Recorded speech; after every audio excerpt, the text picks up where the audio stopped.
Well, hi, everyone, and welcome to the Middle East and beyond. I'm Barry Stagner, coming to you from sunny Southern California, and I'm here with Amir Sarfati from the Jezreel Valley. Amir, shalom, good to see you. Shalom, Pastor Barry, good to see you too. We're a few minutes late because the sirens went off all across Israel to mark the beginning of the Day of Remembrance for the fallen soldiers and for the victims of terror. So Israel is entering now into a solemn 24 hours where we remember the fallen and we visit cemeteries. I don't think there's a single Israeli family that has not been affected by this. So I mean, it's hard to say everything is great, but it is what it is. That's the price we have to pay to be here. How are you doing, Pastor Barry? I'm doing great. We've got a beautiful day here developing in Southern California, and looking forward to talking about the things that relate to Bible prophecy and just the general news that are happening in our world today. And of course, if we're going to talk about last day's events, we have to focus on the nation of Israel and what's happening there. The Bible has pointed to that little tiny piece of land that will be the focus of global attention in the last days, which in and of itself points us to the lateness of the hour. And Amir, we've talked in the past about the kind of the situation that the Druze are in, and we know that the Druze who live in Israel are a very committed people to the national safety of the nation. They're very committed to the nation of Israel. And there's been kind of a interesting situation regarding the Druze who live in Syria and kind of trying to protect themselves by maintaining a Syrian type of loyalty. But things are changing, as the old proverbial statement goes. Maybe you can talk about the Druze that are now crossing down out of Syria into Israel and discuss a little bit about the why of that. Yeah, so Israel has about 100,000 Druze in northern Israel, from Mount Carmel up to Lower and Upper Galilee to the Golan Heights. And the Druze are basically from the region of Lebanon, Syria, and northern Israel. And so you can find Druze in Lebanon, you can find them in Syria, where there is a whole mountain called Jabal Druze, the Mount of the Druze, and of course in northern Israel. And in northern Israel, there's the holy sites for the Druze, of the site of the burial of Jethro, the father-in-law of Moses, and that's their saint. They're the man that they hold as the most sacred person of their religion. And once a year, they come and they worship there during a holiday. In Nabi Shu'aib, that's how they call him. And this year, due to the circumstances of the fall of the Assad regime and the fact that Israel is present also in parts of Syria right now, 600 and I think more than 600 plus Druze leaders crossed into Israel to celebrate at Nabi Shu'aib in Galilee. And that was a wonderful thing because many of them have family members in Israel or in Lebanon. And so a lot of family reunification. You saw daughters that met with their fathers, and you saw sons met with their mother. It was very moving, very touching. And you could see that beyond politics, there is the people.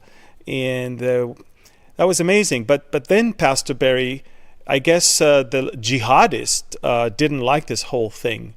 They didn't like the friendship that the Druze showed towards Israel. And as of last night, the same gangs that massacred the Alawites on the coast began making their way down towards the Druze places in southern Syria. Jamarana is in the area of Damascus. We can see the map. You can clearly see where the Druze are in Syria. So as you can see, there's the whole Damascus area, and there is the southern place in Sueda, and caravans loaded with jihadists were on their way to slaughter the Druze. Now it's the time to slaughter the Druze after the Alawites. However, the Druze are not the Alawites. The Druze are not. Those jihadis came and they found out. So there's a great tension now between the Druze and the jihadists. Now, it's very interesting. A lot of people are saying, wait a minute, Amir, I thought that there's a new regime in Syria and they're okay. Well, al-Jolani or Mohammed al-Shara, the new unelected president, self-appointed president, he tries to project himself as moderate, as a nice guy. But what he does, often we see that in many dictatorships around the Arab world, he also keeps his militias, his gangs, and he let them do the dirty job and keeps his hands clean. So they destroy anyone that might oppose or might pose a threat. And then he can say, oh, no, these are not my people. I'm going to send my people to bring about peace to that area. It's a dirty game. Israel might have to intervene because Israel pledged to help and protect the Druze. But again, let's see what's going on in the next few hours. We'll see how it develops. But again, after the Alawites, now al-Shara wants complete submission of the Druze. Yeah, Amir, in time past, we've talked a little about the fact that the Druze, kind of a mystical community there in Israel, are serving in the IDF. They're fierce fighters, very aggressive and defensive of Israel. And, with Jolani, I think, and his Al-Qaeda ties, you can only hide, what's going on behind the curtain for so long. And I think now we're seeing a little bit more of what to expect in the future. And Amir, one of the big stories, and again, of course, always if we're going to talk about the Middle East, we have to mention Iran as well. And this Bandar Abbas port explosion has been dominating the news for some time. And of course, the fingers are pointing at Israel. The timing of this is rather curious. And, it smacks somewhat of what happened in Lebanon and with that massive explosion there. But, Israel is getting the blame or credit, depending on which side of the fence you're sitting on. But at the time of the negotiations with Trump, it's kind of a curious event. It is very curious. And today we're going to expose some details that a lot of people don't know about what happened there. And so it all begins, I'll show you the map. I mean, people think it all started in Iran, but in reality, it did not start in Iran. Let's move a little bit to the east. It actually started in China. Take a look at Shanghai. In Shanghai seaport, there was a ship, actually there were more than one, that made its way from Shanghai port all the way towards the Bandar Abbas port a few weeks ago and unloaded there a big shipment of something that Iran should not have. And that's, of course, the sodium perchlorate. And we're talking about a material that is used for solid fuel components for ballistic missiles. There was enough material there for 200 missiles. Iran shouldn't have it. Iran shouldn't get it. This is prohibited, and yet that's exactly what exploded. Now, this is the fourth largest port in the entire Middle East, and we're talking about the main port for Iran, and so any disruptive thing there is basically paralyzing the Iranian thing. And take a look at what happened. These are the places that were affected, and we're talking about places that are not exactly attached to one another. Some of them are 100 yards away from the other, and this is exactly where they were held in different places. And it's very strange that only those warehouses that held, take a look at this explosion, only those places that held that sodium perchlorate basically exploded. And again, it wasn't a progressive fire to the neighboring building. It happened in 3 different locations, and it kept burning day and night for almost 3 days. They couldn't put out the fire. They had to even ask for help from Russia to bring some of their big planes, but even then didn't really help them. And only today they claim to have control over the fire. But take a look at what this place looked like after the blast. We're talking about apocalyptic sites And in a few seconds, I'll tell you also another thing that people don't know. The IRGC is hiding everything that is related to this incident. I mean, take a look, Pastor Barry, at what's eventually left from this area. I think we have footage of the very end of it. I mean, that's, of course, it was burning the whole night there, but eventually this is what's left. And take a look at this drone footage from the number one port in Iran and the fourth largest port in the Middle East.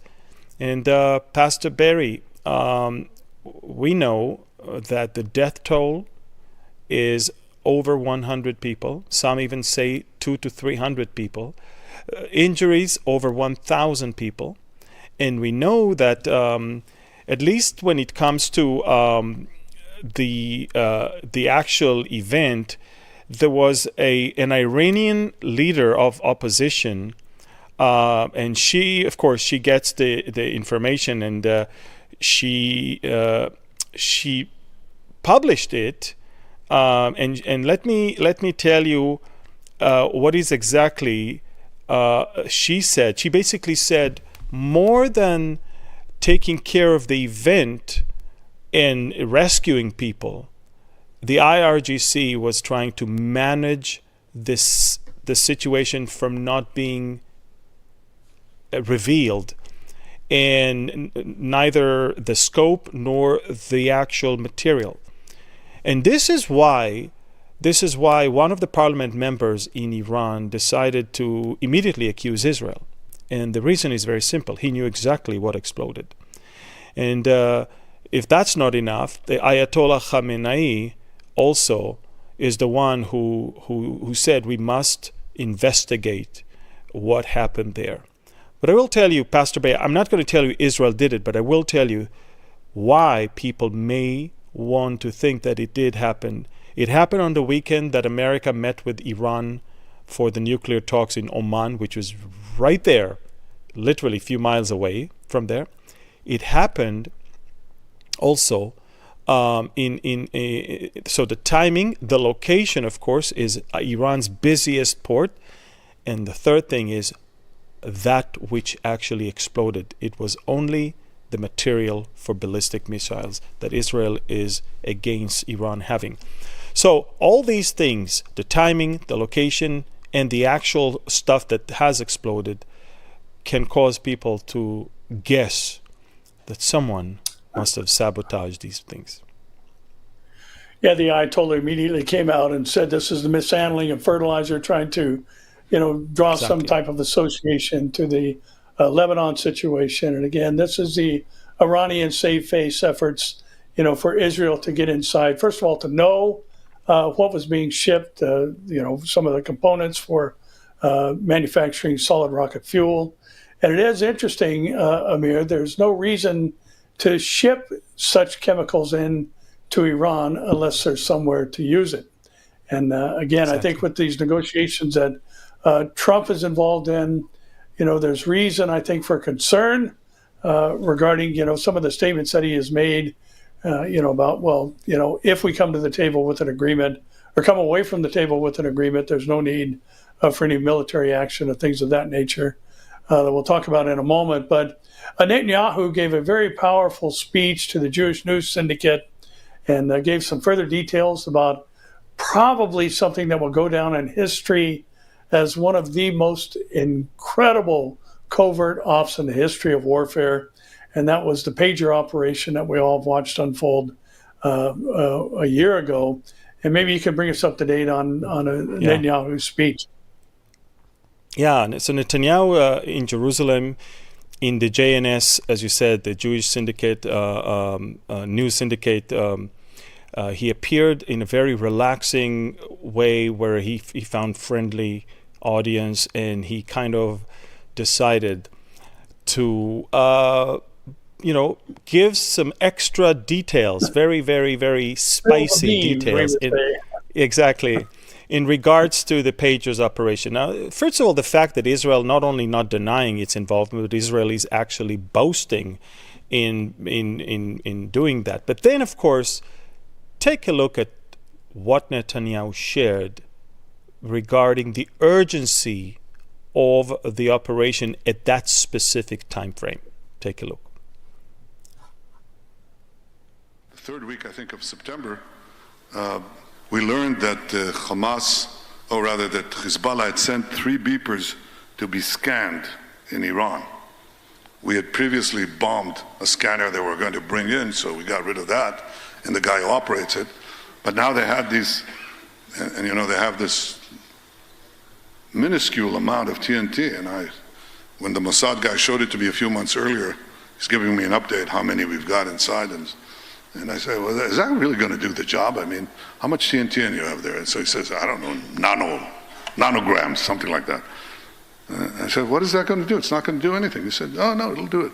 Give me that. I take the beeper and I throw it on the wood paneling in my office, and it dented it. And I said, okay, go ahead. So now we're all set to go. But now it turns out that they're scanning this. And I learned it, and I was crazy. I said, what? Why didn't you tell me this? Well, it happened a few days ago. Well, how long does it take him to do this? It could take a day. I said, well, we have to do it right away. There you go.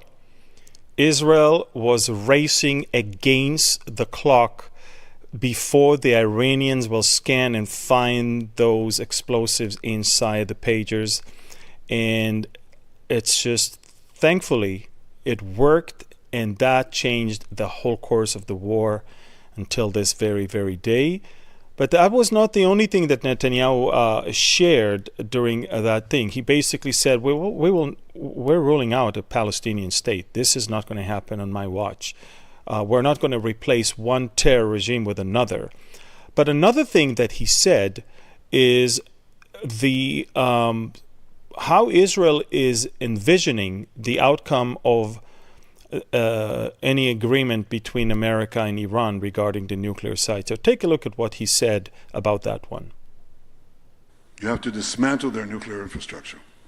And that means not that they will not enrich uranium, but that they will not have the capacity to enrich uranium, which means you destroy the centrifuges, you remove, of course, the nuclear material that is already enriched, and there are a few other things that you have to do, but that's the crux of it.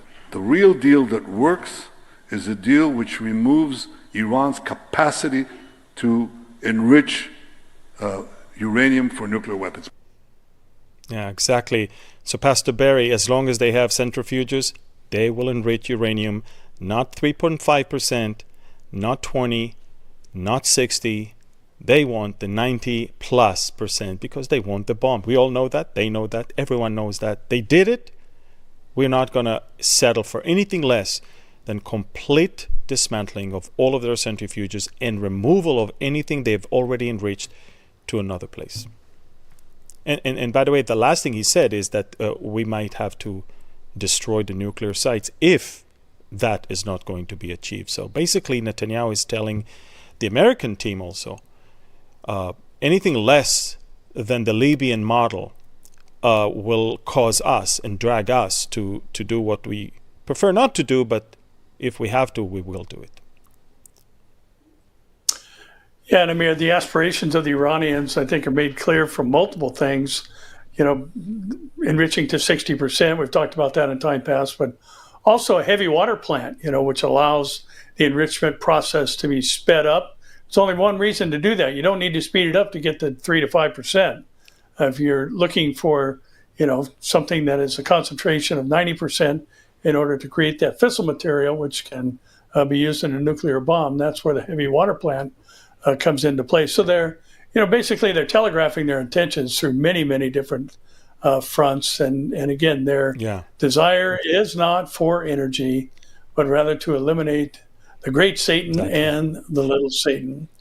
And we mentioned a moment ago, Amir, maybe you can expand a little bit on Trump's remarks about Iran and the proximity of having a deal with the Iranians that will make any type of military action unnecessary. Yeah, okay, so I'll be very honest with you. Can I be honest with you, Pastor Barry? Yes, absolutely. Okay. So I'll be honest with you. I was extremely disappointed with the remarks of President Trump that, hey, we are reaching a deal and this way we don't have to throw bombs everywhere. I think that if you really truly understand the Middle East and how things go here, the last thing you want to say is that you're eager for a deal and that you are not eager to use force. The opposite is what the other side needs to know. The other side needs to know that you are determined to use the military option in case they will not flex and come up with some concessions. The Iranians are masters in fooling the other. They invented chess. They know how to think 5-6 moves ahead. All they want is to kill time until Trump is going to lose the majority in the House and later on will no longer be president. They know it's a matter of a year and a half until he's losing, as far as they're concerned, because they're going to do whatever they can to stir up everything together with Qatar to make sure that the Democrats will take control of the House. And then, that's midterm, and then of course they'll do whatever it takes for Trump not to even think about changing the rules and running again. I can tell you, Pastor Barry, this is a masterpiece of deception of the Iranians. Now, having said that, the nearness of Netanyahu's declaration at the JNS and Trump's declaration makes me think that maybe they're playing the good cop and the bad cop, and maybe it's a strategy. And if it's so, then it's good. But again, Israel starts feeling that there's going to be an agreement. There are going to be concessions, but the concessions will be on our side and on the American side rather than the Iranians. And again, Pastor Barry, if Iran will keep the centrifuges, there is no doubt they are going to enrich uranium to levels that are only for nuclear power, for nuclear bomb and not for nuclear energy. So it's very interesting to hear that. I don't know what's going on there with the negotiations, but we actually see that there's a shift in Trump's attitude, not only with Iran, but also with Gaza. So I mean, shortly we're going to move to the Gaza part, and I'll tell you what about that. Yeah, Amir, it is possible. I thought the same thing, that he could be playing the diplomacy game.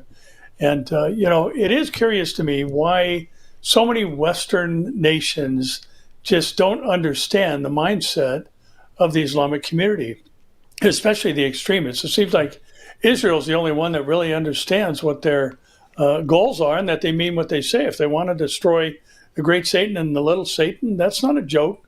That's not hyperbole. That is the goal that is in mind. And I think Trump has, by and large, better understood that than previous administrations. So I think, it's possible what you said, then. It is indeed, just something that he's playing the good cop role in this scenario. Also, Amir, I think one of the things that's most important for us to remember is that what this program is all about, separately, are about informing the world regarding what the truth actually is. And we live in an age of delusion and deception. And that's why it's important for you as a viewer to subscribe, to like, to share, and to comment, so the visibility of this program and others like it can be raised in the eyes of those who are out there looking on social media platforms for information, especially the truth, because we know what Iran is ultimately going to do. We know that Turkey will follow with them, as will Russia and Sudan and Libya.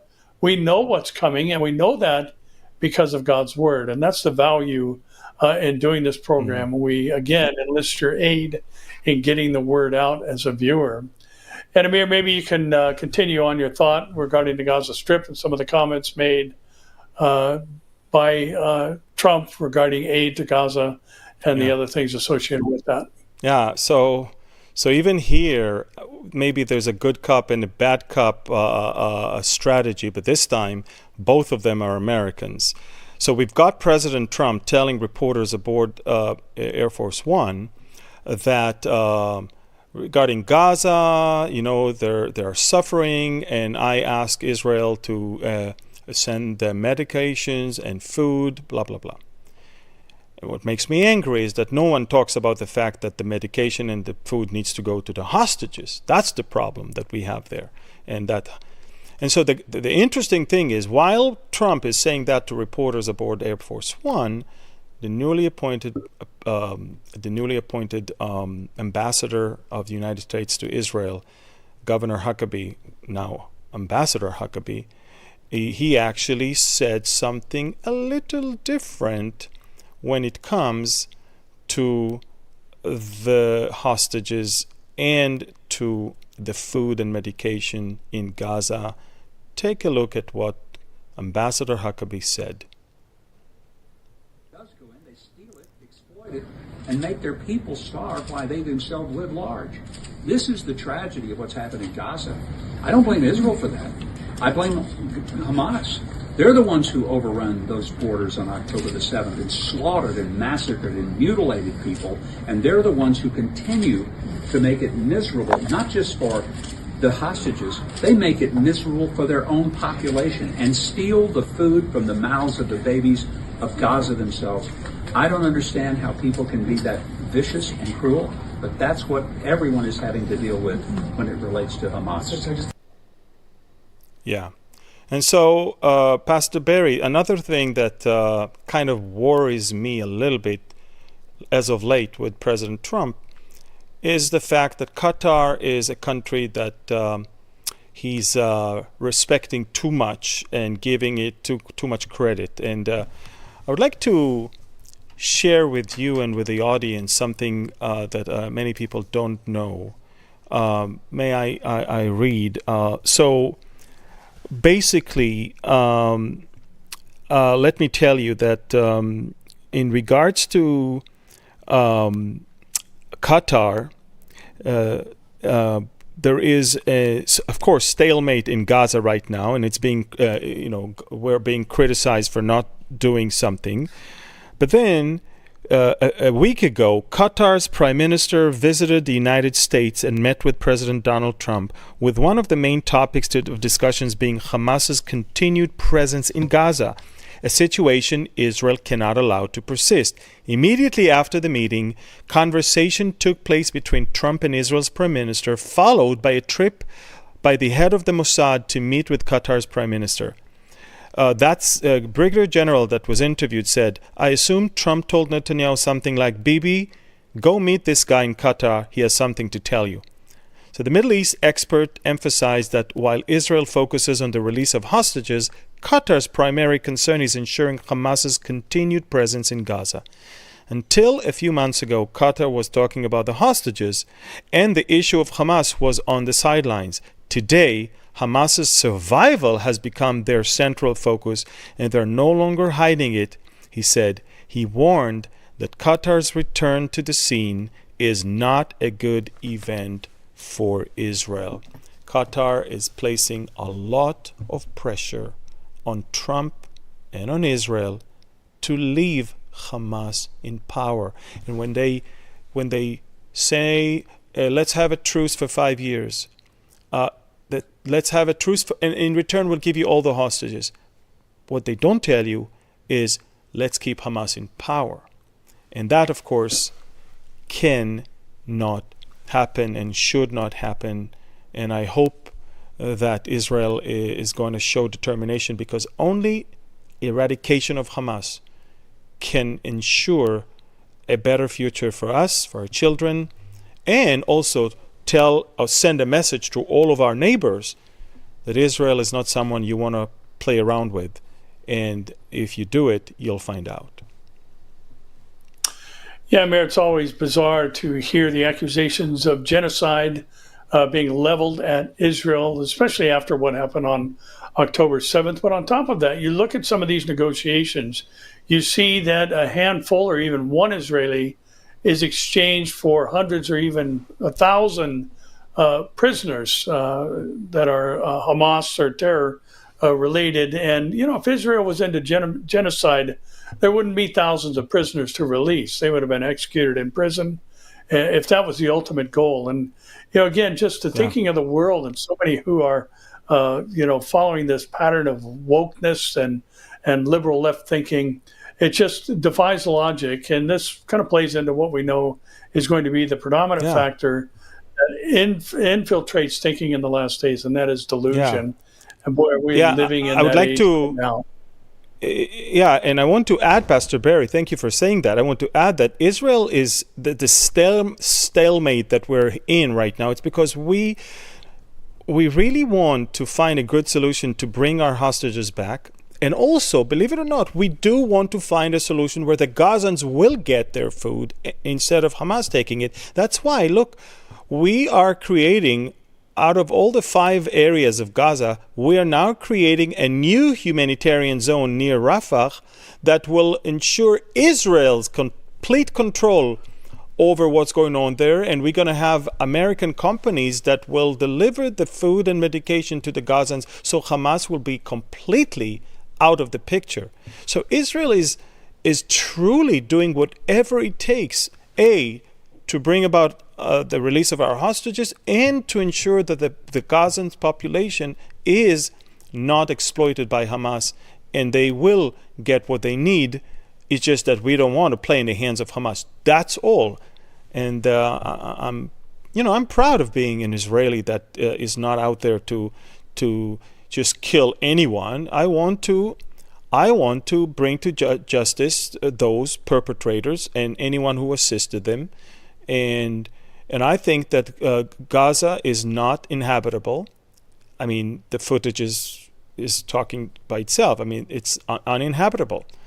And I think that President Trump's idea of relocating the Gazans is not because he's a bad guy.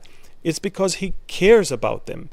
And if anyone cares about the Gazans, by the way, the Gazans themselves, as we talked about last week, the Gazans themselves wish they could leave, because they themselves understand there's no infrastructure, there's nothing, there's no future left for them with Hamas in power and with all the infrastructure completely destroyed. Yeah, Maren, pointing back to the situation with the port in Iran and what you mentioned about the Iranian Republican Guard, them being more concerned about making sure the story gets deflected away from what actually happened, or Israel possibly infiltrating their territory, instead of focusing on the human life situation and saving people. They're more concerned about saving face than saving human lives. And you've got the same type of mentality with this extremist group in Gaza. It's more about maintaining power. It's more about, playing the bully and all the other things we know they do. And yet the world, correct, so much of the world is completely delusional in their perspective on this situation. And Amir, the things continue to unfold on your northern border, not just with Syria, but also in Beirut. And there was a recent strike in Beirut. And maybe you can fill in the gaps there for us as well. Yeah, and that's the model that works, Pastor Barry.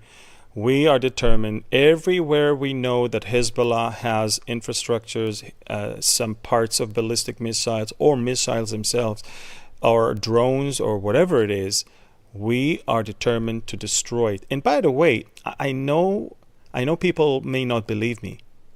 We're in touch with America, with the UN, and with the Lebanese government. We don't just go and throw bombs. Everyone knows what we found. Everyone knows what we're going to do with it. And nobody says a word, because they all want this type of cancer to be rooted out of Lebanon. The Lebanese government understand that Hezbollah will never disarm on its own. And if Israel is doing the job for them, why not? I mean, let's face it. We warned the people that were about to bomb. We issued evacuation notice.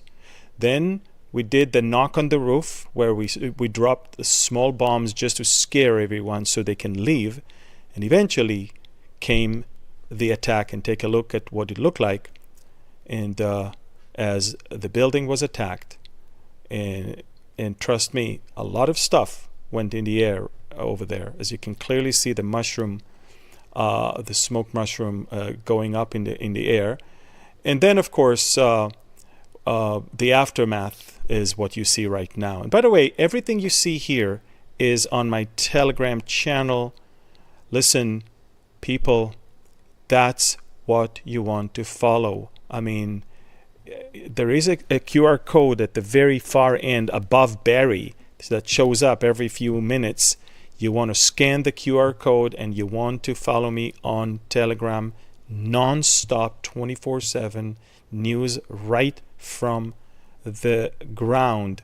And a lot of you may not believe me, but ambassadors, military attaches, and government officials, they're all following me on Telegram because they get the news not only accurately but in real time. So that's as far as Beirut. By the way, Hezbollah tried to the leader of Hezbollah is so pathetic. He came and gave a speech yesterday. Nobody even listened to him, and blah blah blah. Yeah, Hezbollah will not disarm Lebanon. It has to, punish Israel. Nobody listens to him. That's it. He's irrelevant. That's not Nasrallah. Yeah, Amir. Also, let's skip down and talk about one of the other countries mentioned in the Ezekiel war scenario, and that is Saudi Arabia and the Abraham Accords and all the things we know that and during the first Trump administration, there were some great advancements made in that area. And maybe you could talk about what's happening now, Trump's statements about Saudi Arabia, and the fact that they are the one named protesting nation during the Ezekiel invasion, and the United States remained silent during that time for some reason. Yeah, it's very interesting, Pastor Brain. Thank you for mentioning the fact that there are some potential countries to join, but it's the Saudis that are actually mentioned in the Bible as the ones siding with Israel. Take a look at this map that we prepared. The Abraham Accords were signed during the first term of President Trump. Of course, the green one is countries we had peace with before that, and then came, of course, the UAE and Bahrain, and then Sudan and Morocco.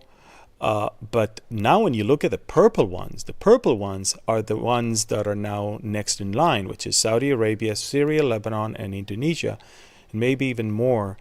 And it's very interesting. I'm not sure Syria is really serious about it because, to be honest with you, again, as you said, Pastor Barry, the Bible is not talking about Syria being friends of Israel. If anything, Damascus is going to be destroyed. Lebanon, maybe, because there's a lot of voices that are advocating for it, and maybe even Indonesia. And one thing for sure, the Saudis, I'm not saying that President Trump said that. President Trump said that he believes that the Saudis are going to join the Abraham's Accord. He's going to come next month to the Middle East, and I believe that he's working hard right now to make it to the Middle East, to make it to Saudi Arabia, and to make some big announcements while he's there. And then, of course, the Syrian president, we know that he gave a statement in a letter that he sent to President Trump where he basically said, hey, all we want is that the Israelis will withdraw from anything they just took from us, and they will keep us intact. They will not attack us, and we want peace with Israel. We want to join the Abraham's Accord. But remember, we just talked about the fact that they have two tongues. And they talk to the world this way, but they have their own jihadi militias and the gangs, and that's the last regime we want to trust.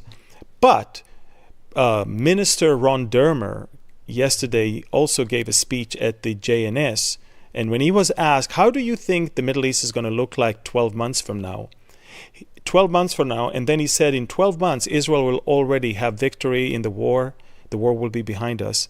And then he stunned the world when he actually said, more peace agreements will be with Israel. There will be many more countries that want peace with Israel.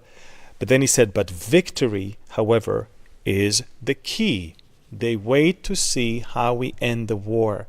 And again, that's why I'm saying, if we don't finish the job with Hamas, no one is going to actually take us seriously and want to have peace with us. We have to finish the job for our sake and for the sake of everyone around us. Yeah, Mayor, moving out into the rest of the world, the beyond portion of our program. Something interesting happened over this past week, and there's an article talking about that chaos sweeping through Iberia and mass blackouts in Spain, Portugal, and France sparked fears of a cyber attack. And I think the reason this is important is that modern warfare has changed. You've got a lot of warfare now that is conducted via some type of video screen and a joystick, considering the drone activity that we have in our day. And, I think, Amir, that this is important for us to recognize, because what we do know is that early in the tribulation period, there is going to be, butchering, human to human butchering, according to the rider on the red horse, that takes that pseudo peace that the rider on the white horse brings in Revelation chapter 6, verse 2. And we also know that there's going to be massive famine. And in this age where, computer devices are running most of our equipment, you can't buy gas without the involvement of a computer. They've got computer screens on the gas pumps here and all around the world. And if that all shuts down, you could move from an age of abundance to an age of catastrophic famine in just a matter of a week or so. And here you've got this story of, was this a cyber attack? And of course, we've got the other things that we've talked about in time past. I think we even mentioned it last week, these high altitude explosions of nuclear devices that would disable anything on the ground. And, that would be catastrophic in the age in which we live. And there's some interesting components of the tribulation period that point that that's a very real possibility, including, mentions of shields and bucklers and ancient warfare devices and all that. But I thought that was a kind of an interesting development. Maybe you can comment on that as well. No, I think you're right. By the way, the stupidity of countries that destroyed their source of energy, the coal, and even in nuclear power plants, in order to align with the Greens and with, all the climate change people. Now they pay the price for it, and now they see that if there's a slight problem with energy, everything is being shut down. But I do agree with you that we see a surge in violence, and we see a surge also in countries that have governments that are very socialist. And when you combine the two, anything small that happens causes violence to be the first thing they resort to. And eventually, I believe this is what's going to happen. And I do agree with you. We're going to see more and more of these things in the near future. And that's definitely signs of the end times, definitely.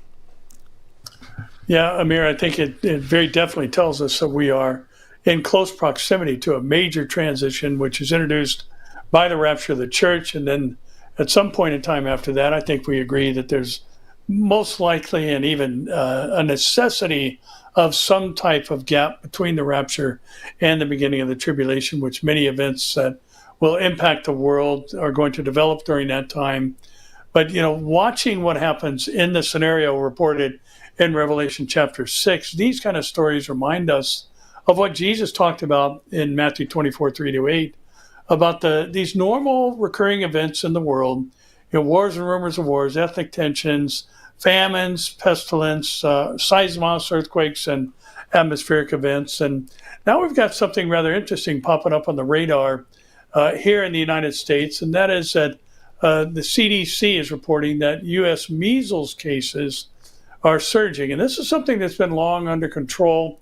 I think most of us in the past have taken measles shots or vaccines when we were kids, and many of the other things that were required in order to attend public school here. But I think that one of the important things about mentioning this particular story is we now have a total of 884 confirmed cases of measles in 30 U.S. states since the beginning of the year up until April 24th, is that one of the contributing factors to this spread and other things like it that could possibly follow is that the CDC and the pharmaceutical industry has created a great distrust, especially through the COVID situation and all the things that happened then.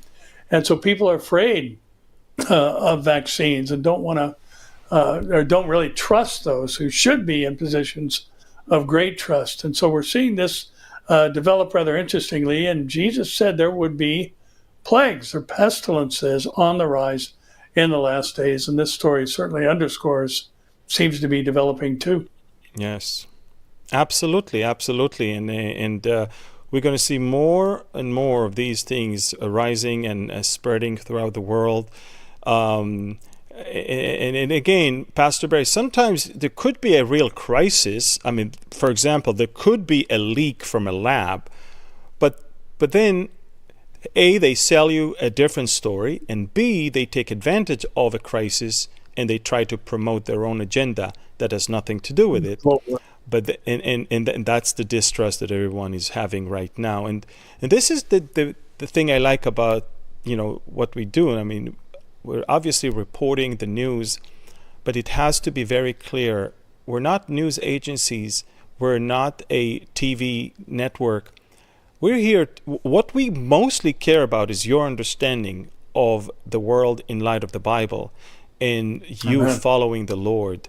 And this is what it's all about. We're not here to make you very knowledgeable people. We want to see committed people who follow the Lord, knowing and understanding the times and the seasons. That's why we ask you to participate in this digital war, not just for yourself, but mostly for your children and grandchildren, because the attack is enormous. So please share this video. Please like, subscribe, and comment. By the way, we love to see your comments because this is how we know what your opinion is or questions that you have. But also, a lot of non-believers are reading the comments, and comments are a beautiful way to actually send subtle message to others who may not be believers. So, be soldiers in this very important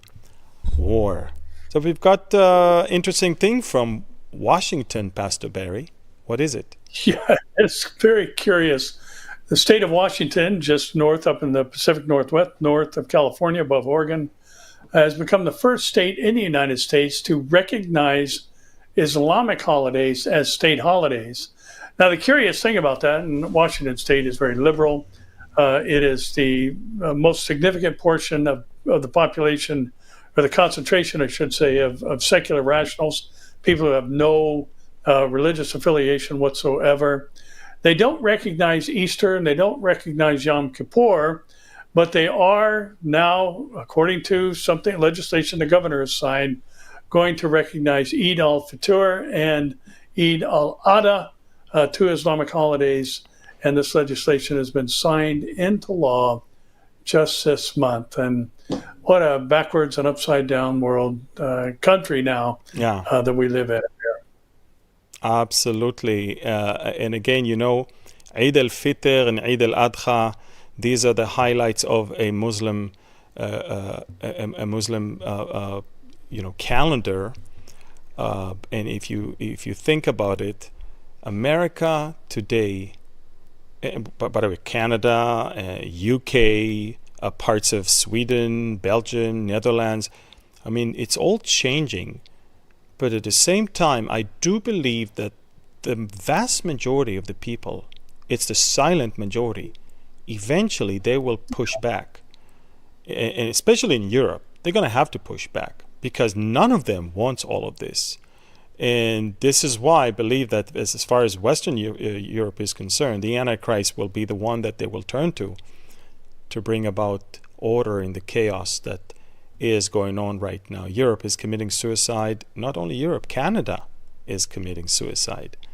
I may jump my gun right now, but I'll say that Canada just enabled the liberals to rule again for 4 more years. And if it wasn't enough, the damage that they caused to that country that is unrecognizable right now, honestly.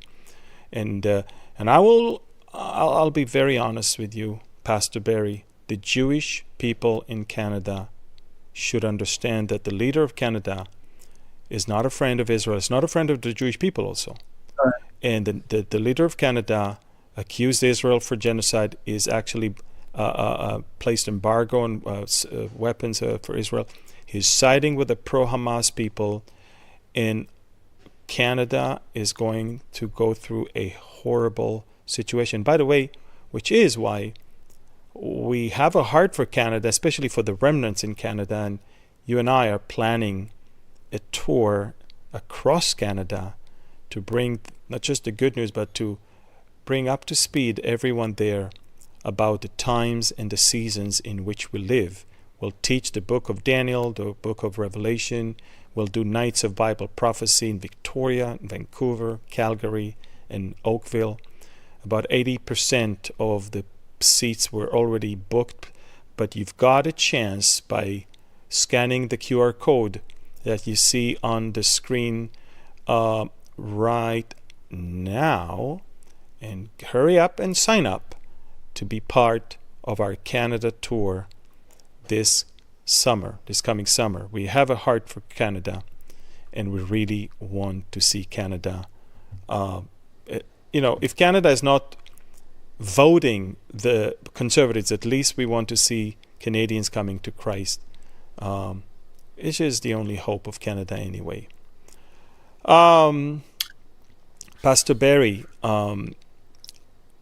is there another topic you want to mention before I want to say something? I think we've pretty much covered it. The only thing I would add is that, the finger pointing at Trump and his comments about annexation, basically turning the tide in favor of the Liberals in Canada.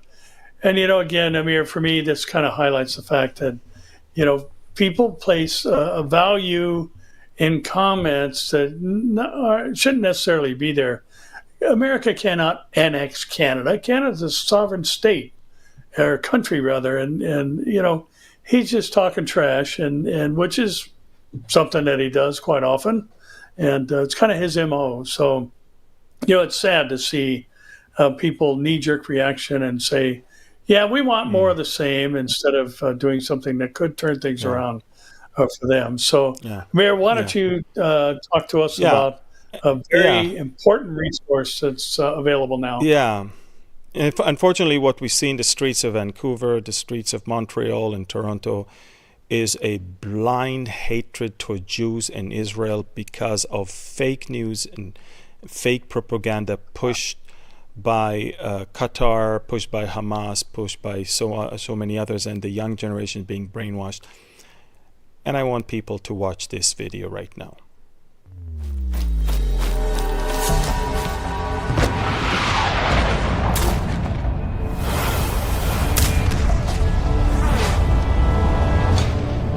God met with Abraham and promised, I will bless those who bless you, and I will curse him who curses you, and in you all the families of the earth shall be blessed.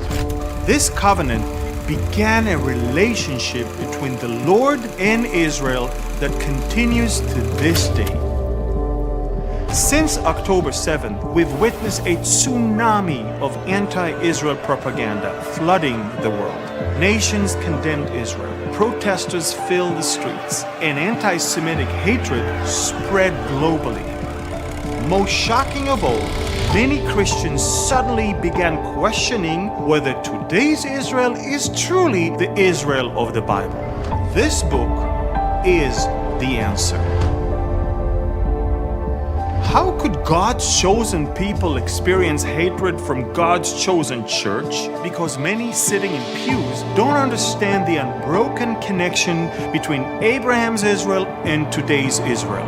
They've been influenced by pastors who remain silent or claim the church has replaced Israel in God's heart. Recognizing God's unbreakable bond with His chosen people is essential to understanding His character. The gifts and the calling of God are irrevocable. If God breaks His promises to Israel, what guarantee do we have He'll keep His promises to us? Never have I written something of such great importance for such a time as this. This isn't just politics. It's spiritual warfare. You'll have the biblical ammunition to change minds and hearts in this critical hour. Pre-order today at israeldecree.com.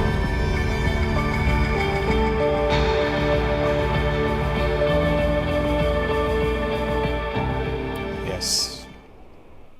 And that's the book. Do me a favor, the israeldecree.com. Order it by scanning the QR code. We need your help. Thank you, Barry. You got it also. We need your I help. got it. We want it to be on the bookshelves of every secular bookstore. We want you to give it to your children, to your grandchildren, to your youth pastors and youth groups in your church. That generation is under heavy attack, especially when it comes to Israel, and that affects the way they see God also. So yeah, and now it's the best moment to say goodbye with the Aaronic blessing.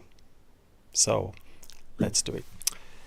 יברכך אדוני וישמרך, יאר אדוני פניו אליך ויחונך, יישא אדוני פניו אליך וישם לך שלום. The Lord bless you and keep you. The Lord make his face shine upon you and be gracious to you. The Lord lift up his countenance toward you and give you his peace. Amen. Yes.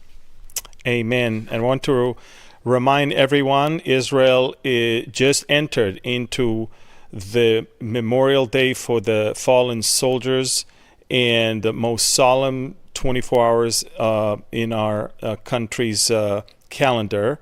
And if you want to have the exact number, it's 25,420 soldiers and victims of terror since the country was established in 1948. May God bless the souls and the families.